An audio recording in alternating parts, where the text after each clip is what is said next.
ಪ್ರತಿ ವರ್ಷದಂತೆ ಈ ವರ್ಷವೂ ಕೂಡ ಜಮಖಂಡಿಯ ಶ್ರೀ ಹನುಮಾನ್ ದೇವರ ಓಕಳಿಯ ನಿಮಿತ್ತವಾಗಿ ಹಲವಾರು ಕಾರ್ಯಕ್ರಮಗಳನ್ನು ಹಮ್ಮಿಕೊಂಡಿದ್ದು, ಇವತ್ತು ಬಡಿಗೇರ ಮನೆಯಿಂದ ಹಾಲಿನ ಕೊಡವನ್ನು ತರಲಾಗಿದ್ದು, ಮತ್ತು ದೇಸಾಯಿ ಅವರ ಮನೆಯಿಂದ ಬಣ್ಣದ ಕೊಡವನ್ನು ತಂದು ಓಕಳಿ ಕಂಬ ಹತ್ತಲು ಉಳ್ಳಾಗಡ್ಡಿ ಓಣಿಯವರಿಗೆ ಹೇಳಿ ಅವರು ಆಗಮಿಸಿ ಓಕಳಿ ಕಂಬ ಹತ್ತುವ ಕಾರ್ಯಕ್ರಮವನ್ನು ಅವರಿಗೆ ನೇಮಿಸಿದ್ದಕ್ಕಾಗಿ ಅವರು ಬಂದು ಕಂಬವನ್ನು ಹತ್ತಿದ್ದಾರೆ. ಅದಾದ ನಂತರ ನೀರ್ಗೊಜ್ಜು ಅವರು, ಹಳ್ಳಿಕಟ್ಟಿ ಓಣಿ ಅವರು, ಹೀಗೆ ಹಲವಾರು ಕಾರ್ಯಕ್ರಮಗಳ ಮಧ್ಯೆ ಇವತ್ತು ಭಾರಿ ಡಿಜೆ ಸೌಂಡಿನೊಂದಿಗೆ ಅದ್ದೂರಿಯಾಗಿ ಜಮಖಂಡಿ ನಗರದ ಓಕಳಿಯನ್ನು ಅತಿ ವಿಜೃಂಭಣೆಯಿಂದ ಆಚರಿಸಲಾಯಿತು. ಆದ ಕಾರಣ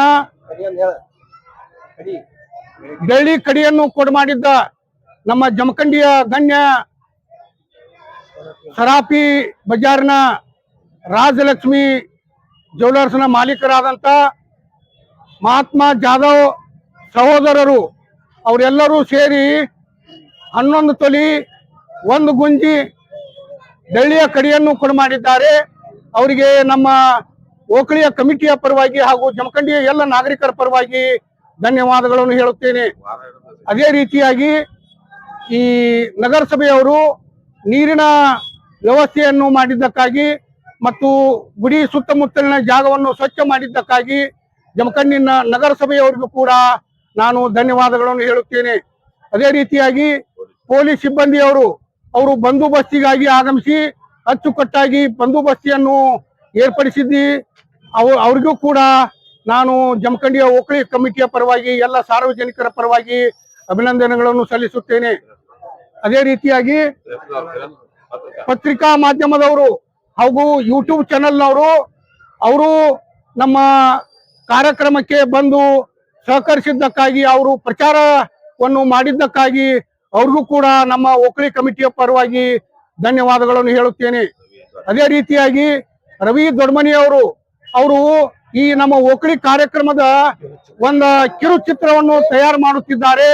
ಅವ್ರಿಗೂ ಇನ್ನ 2 ದಿನದಲ್ಲಿ ಅದು ಬಿಡುಗಡೆ ಆಗುತ್ತದೆ. ಅವ್ರಿಗೂ ಕೂಡ ನಮ್ಮ ಕಮಿಟಿಯ ಪರವಾಗಿ ಹಾಗೂ ಎಲ್ಲ ನಾಗರಿಕರ ಪರವಾಗಿ ಧನ್ಯವಾದಗಳನ್ನು ಹೇಳುತ್ತೇನೆ. ಇನ್ನ ಮಂಗಳವಾರ ದಿನಾಂಕ 21/7/2026 ಮುಂಜಾನೆ ಮಂಗಳವಾರ ಡೊಳ್ಳಿನ ಹಾಡವನ್ನು ಏರ್ಪಡಿಸಲಾಗಿದೆ.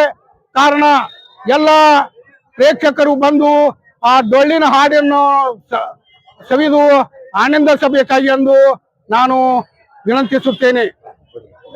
ಧನ್ಯವಾದ.